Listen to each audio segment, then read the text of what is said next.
You are listening to KC Sports Network, proudly presented by Emprise Bank, your partner in possible. What's up, everybody? You are listening to Our Stories, a KCSN podcast on women's sports in Kansas City. I'm Marleah Campbell. The show is presented by our wonderful friends at Holly Distillery. And if you've been listening to the show for a while now, you know one thing we do here is bring on ridiculously awesome guests. Today, no exception. We are joined by first team All Big 12 selection, 1,000-point scorer, and KU starting senior guard, Holly Kersgieter. Holly, welcome to the show. I know this time of year is insane, so appreciate you taking the time today. No, thank you. Thanks for having me on. Yeah, super excited. So a bit of exposition here for folks who maybe haven't been following KU women's basketball, or if you have, Holly's been a key piece of a really special transformation at KU here in recent history. Before you got to KU, Holly, Jayhawks finished 2-16 in the Big 12. Freshman and sophomore year, 4-12 and 3-15. Then junior year last season, you guys were picked to finish last in the Big 12. You did not. In fact, you finished fifth, taking down number 13 Texas on the road, eventually earning an at-large bid to the NCAA tournament and an NCAA tournament win. We're recording this on a Monday. You guys just got your seventh win yesterday, so moving on to 7-0. So I'm curious, just to start off this show, what's been the flip of the switch to the transformation between kind of the struggles you had, you know, early in your career to where you guys are at right now, getting top 25 votes in the country?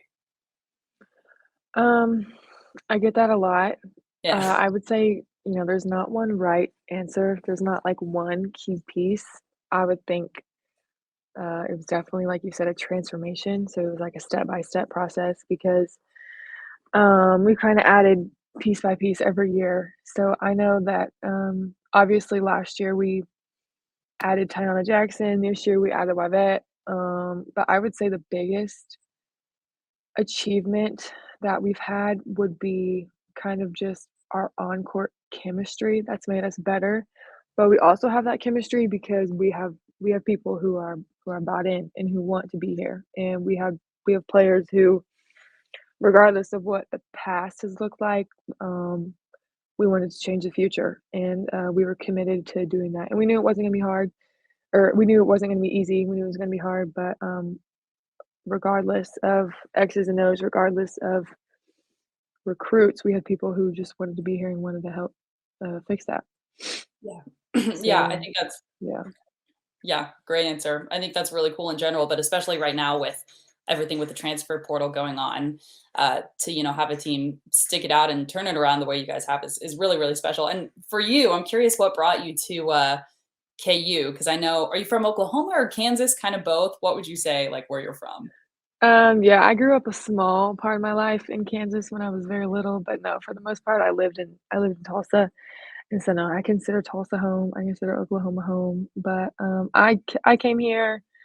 I was getting recruited mostly by the Big 12.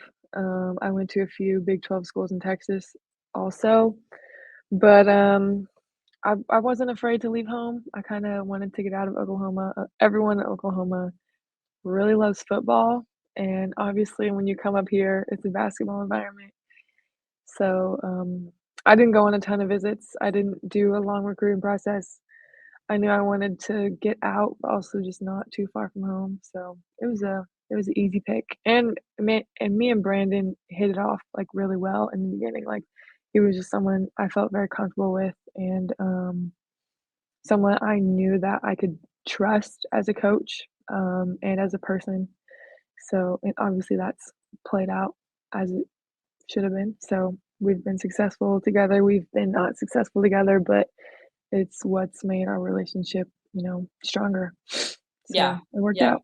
Going through the lows and now the highs of having obviously an NCAA tournament appearance and whatever is about to come this season. You guys are playing extremely well. I want to dive way back. So we got into why you picked Kansas, but when did you start playing basketball? I know your dad played as well. I guess what were kind of your early influences in realizing, hey, this is something I want to do, you know, competitively and a lot? Yeah, I as a kid, I played everything. Like we were a very active family. I'm the youngest. I have two siblings, so we were just always outside. We were always playing something. So I mean, I started at a young age. I don't know, 5 or 6, but then I really got into it and started playing AAU when I was 13, 14. and I was exiting middle school and entering high school, and that's when kids, like, get pretty good, and so kind of my commitment level increased because it was like, you're playing against real dudes now, so you either have to get better or get left behind, so, I kinda play with a lot of good girls who I still play against to this day. But yeah, I mean, you see kids these days who are really young, who are really trying to get into it, but I really didn't get into it till probably 7th, 8th grade, which is fine. Everyone works at their own pace, I guess. Yeah. But yeah, it worked out. I mean, I played everything as a kid. We were just always outside. That was the fun thing. That was just where I learned to have fun with sports. So, Yeah. Yeah, and are you the youngest of 3? So yeah. what was that like being did that help you at all? I'm sure you guys were, like, playing driveway Oh, hoops. yeah. Yeah. Oh, all the time. So my Yeah. brother, he's the middle, but he's obviously the biggest, like, the tallest. So, yeah, he was just a bully, but it it helped me. It helped Yeah. me get tough. So, because he wasn't that good at basketball, honestly, but he was just physical, and he wasn't scared to, like, run you over or whatever. So, Yeah. yeah, he was one who taught me how to not just be tough, but also get over it. He was like, "There's gonna be people bigger than you. You just gotta deal with it." So, yeah, him and my dad. My dad was a little nicer, but, my dad taught me the game. Yeah. He gave me that's why I have, like, such a high IQ because my dad actually taught me how to play basketball. Yeah. So what was that like? How did you do that? Was it just in the driveway, or did he, like, coach you Oh, ever? totally. Driveway? Just in the Yeah. driveway. Yeah. Um, like I said, like, when I got into those AAU practices, that wasn't until I was older, and I was going to more, like, skill practices where I was really, like, trying to develop my game. Yeah. But as far as, like, learning the game and just having the confidence to be out there, yeah, that was all in the driveway. Even, like, my brother's friends, I would just beg to play with them, because I like playing with boys. I didn't like playing with girls at that young age because girls at that young age are, they're not tough, they're not fun to play with, they're just little girls.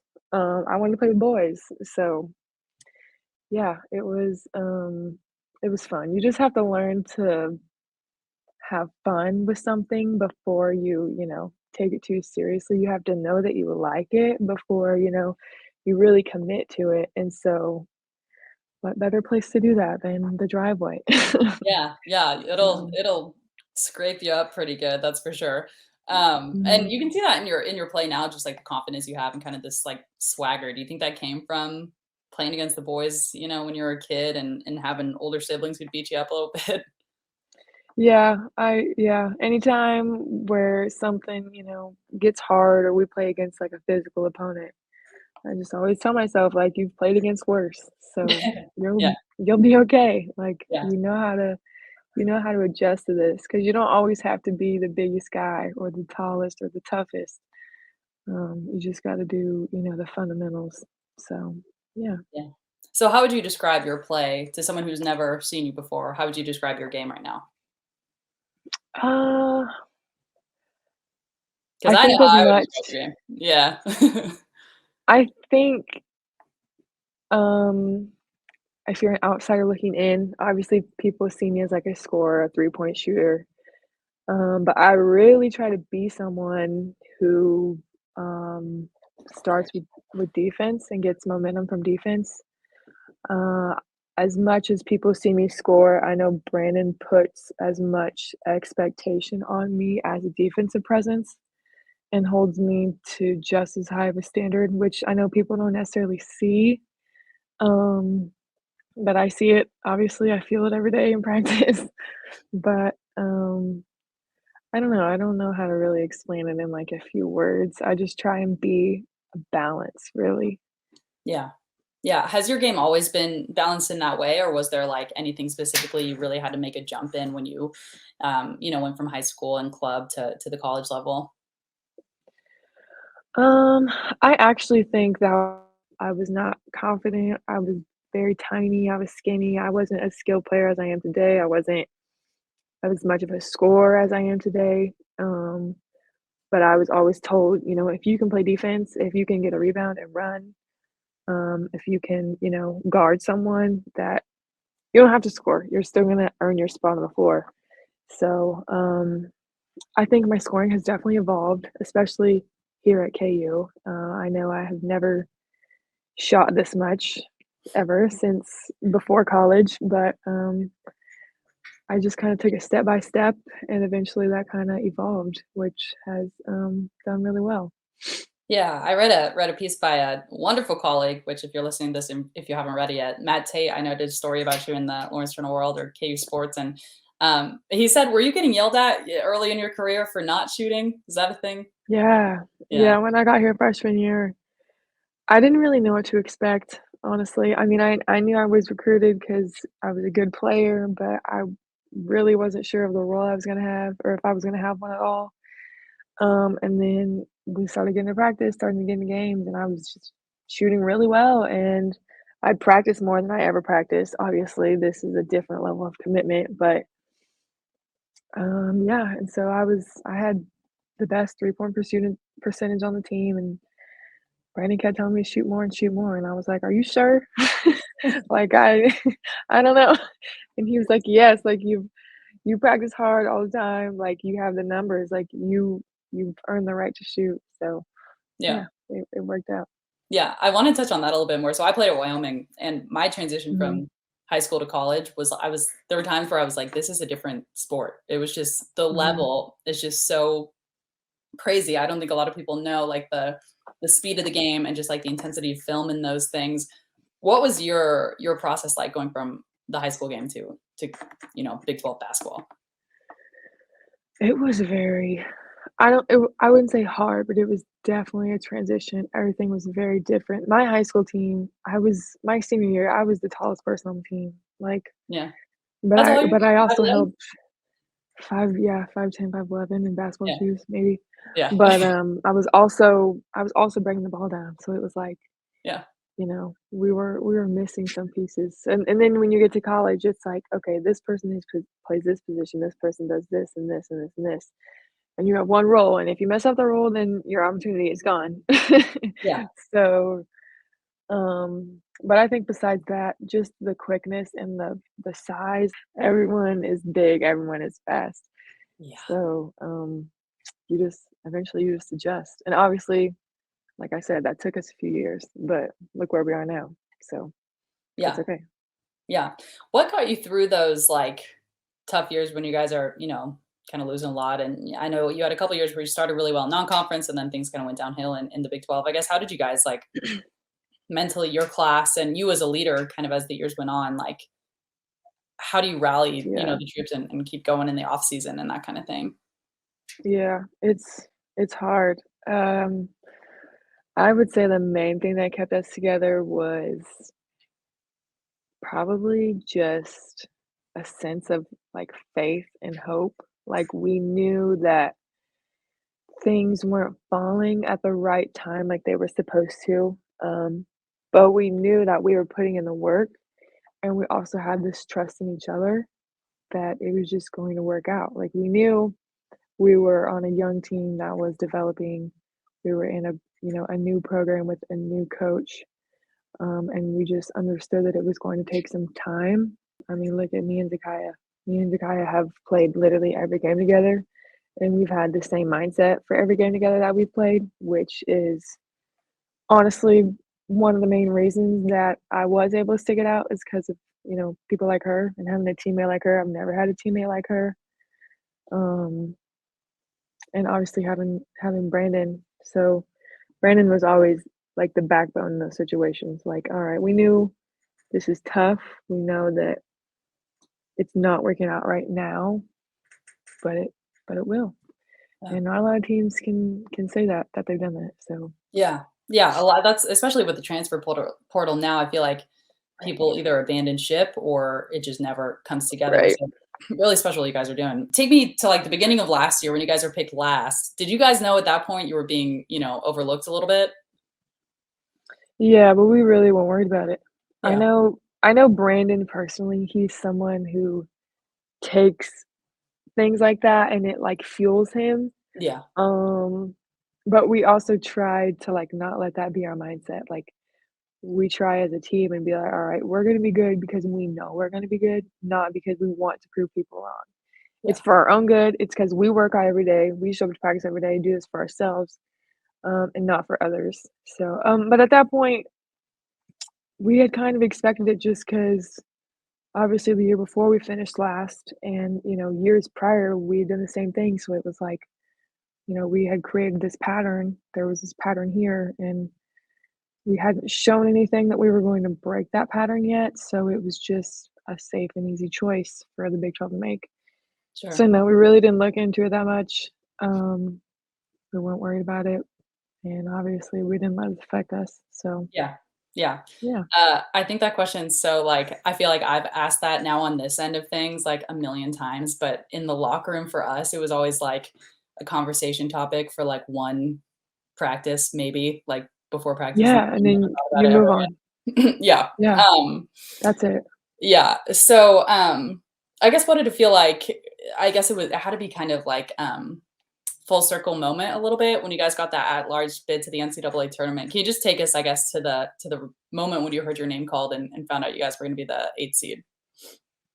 Yeah, I remember. I just remember thinking, this is something that we've been working for, but this is one of many things that we've been working for. Regardless of, even though we only made it to the second round, we didn't do anything special last year per se, but we knew that it was the first step in what we're trying to do. So we kind of saw it as that, like, all right, we've made it here. We've taken care of business. So what's the next part? And I just remember it was kind of like a feeling of relief, but also like a feeling of motivation. Like, okay, we've came this far. We got this. What were we, a 9 seed or something? We got this seed. What's next? So, and we just know that we're capable of more. So it was fun. Yeah, great segue into my next question, which is what is next? What are the goals for this season? What's kind of going on in the locker room right now as far as where you see yourselves at the end of the year? Anything, Yeah. literally anything. I think the rankings came out this week. I think we were literally ranked 26th. Yeah. Like we had the most votes, but we weren't in the top 25. Um, which is like I said, things like that don't matter, but at the same time, it's like another one of those steps. Like, all Yeah. right, we're going in the right direction. So, anything, seriously. We are confident every game that we go into. We look at our schedule. We don't see a lot of stop signs. We don't see a lot of roadblocks. Just it's just a process, but we know that we're gonna keep going in the right direction. Yeah. Yeah, that's awesome. Kind of want to change gears a little bit. So I grew up going to KU women's basketball camps and MNU, Mid American Nazarene here in Kansas City. And for me, Mhm. as like a 9, 10-year-old kid, like watching, Danielle McCrae at the time was there and Kristen Bogart and those kind of players is what made me want to play college basketball. Cause I'm looking at these women and I'm like, you guys are like best friends. You're going to school together. You have the sisterhood. You get to play basketball every day. Like, sign me up for that. So knowing that like those kids are at camp right now, they're in the stands watching Holly Kersgieter, put up 1,000 points and do all these things. I guess how do you embrace that like role model mindset? Knowing that you have kids looking up to you. Yeah, it's kinda just a perk of the job, Right. honestly, like, Yeah. when you go on visits and when meet new people, you don't think of, like, the other little positive things that come out of it, like, just little things like that. Um, so it's really fun. I mean, it's just one thing that we sometimes forget about, and then, after games, uh, there'll be a million little kids around, and it's something just to enjoy. Um, Obviously, we don't get to do it all the time because season's only half the year and we only have so many home games, but it's something that we really like and enjoy, and especially camps. Camps are so much fun, especially the younger they get, the more just yeah. Yeah. Um, but no, it's a lot of fun. It's just one of those things that makes you think of the bigger perspective of why you're doing this. Like you said, it you're inspiring someone who you don't even know, which is a good feeling. Yeah. I always loved camps because it was, like, the purest form of basketball. Like, these kids just, like, Yeah. love it. Um, and then kind of on the, like, off the court stuff, I guess, how do you balance, like I know you're really into your academics and your school and stuff. So what is your, like how do you, as a D1 athlete, manage the workload that you have right now, especially with the expectations you guys have, obviously on the court this year as well? Mhm. Yeah, I try and, like, stick to a schedule, like a day-to-day schedule, but obviously not every day is the exact same, but you just really have to plan ahead, which I know is hard, because we're trying to plan practice, you're trying to plan, extra meetings with teachers or whatever, but yeah, you just kinda have to plan and, look at your week to week rather than too far ahead, but then you also don't wanna do day to day because it's like, you can't plan something the day of. That's just not gonna work out. Yeah. Um, but yeah, you just have to keep track of everything. I know that being a senior, I have less in-person classes. Like, like, the older you get, the more flexible you are. I remember being a freshman, going to class 4 hours a day, going to study hall 4 hours a day, like, things like that obviously don't help you time manage, but, and you kinda just learn how to time manage the older you get. Like, if you would ask me that question freshman year, I would've been like, "Oh my god, I have no idea, I don't know what I'm Yeah. doing." Yeah. But obviously I'm a little better at it now, so you just kinda learn as you go. Everyone has different schedules, so yours is your own, but you eventually adjust. You make time to do homework, you make time to get sleep. Yeah. So, it gets easier with time. Yeah. Yeah. So, like, on a typical, like, you guys got the win yesterday. We're recording on a Monday. I know this podcast is in the middle of your day, but what does your day breakdown typically look like with, like, class and practice and treatment and all that good stuff? Yeah, so this semester I had class Monday through Thursday. I had 2 on Monday, 1 on Tuesday, 2 on Wednesday, 1 on Thursday, none on Friday. Um, and then, I try and do the classes that I have 2 classes, I'll try and do, like, homework in between those classes because I have a gap, so that's, like, a little extra homework time. And then the days where I only have 1 class, typically, they were at 11, so I would be done by noon, I would get lunch, I would maybe go get some extra shots up, and then, film starts at 2, and then we go straight into practice, and then I go home and do homework. So, it's funny because I thought, like, as a senior, "Oh, I have less, like, scheduled things, so I'll have more free time," but then I dedicated more free time to, like, making scheduled things such as, like, getting an extra workout in or doing more homework or whatever, but, yeah, it's really just about how you manage it yourself. My schedule this semester was one of the easier ones, like, I've had more time to schedule things that I wanted, but also having classes. I was in 15 hours this semester. I took a 5-week class at the beginning, and so that first 5 weeks this semester, I didn't have much free time. Yeah. But after I finished that 5-week class, my schedule obviously opened up a little bit more, and it was a little easier. So, speaking of schedules, which are insane, I know you guys are on the road all the time. You guys are heading to Arizona Wednesday. Number 14 team in the country. That's the first ranked team you guys have this year, right? Yes, it is. Yeah. So what's the how are you guys feeling heading into Thursday? Got a big one. Yeah, I think we're excited. Obviously, games like this are fun because, 1, they're a ranked opponent. It'll be our best game of the year, our toughest game of the year so far, and 1, it's on the road. We haven't had, like, a true road game yet, against a competitive opponent. So, yeah, there's a lot of things going into this one. We finally, are back on our feet. Yesterday was our first time playing with all of our players back. And now we're straight into, like, a real opponent with our team back. So there's a lot of factors going into it, but I mean, for the most part, we're excited. This is why we do it, to go beat people, to go beat ranked opponents on their floor. There's Yeah. literally nothing better. Yep. Yeah.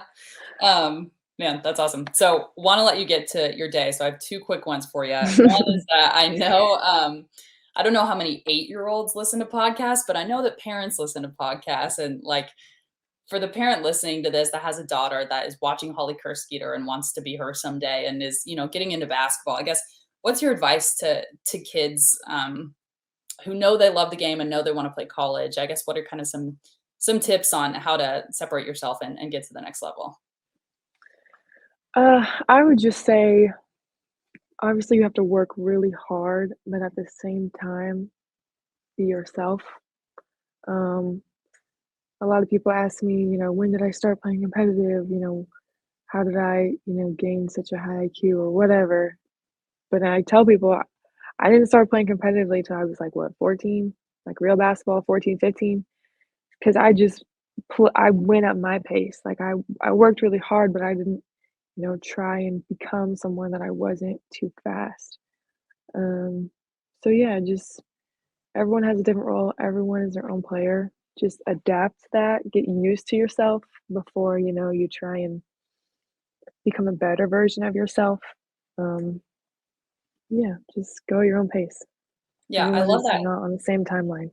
Love that answer, especially in a day where I feel like a lot of kids are like feeling like they have to specialize so early and you're like Mhm. getting like recruitment letters when I think my first one was when I was in like 8th grade or something. So you're like 13. It's just nuts. Um, so yeah, that's really cool to hear. Last question I have for you is the name of the show is called Our Stories. So if there's one thing that folks listening take away from your story, one kind of key message, I guess what would you hope that would be? No It's a pressure, hard yeah, one. just a light one to one to end on.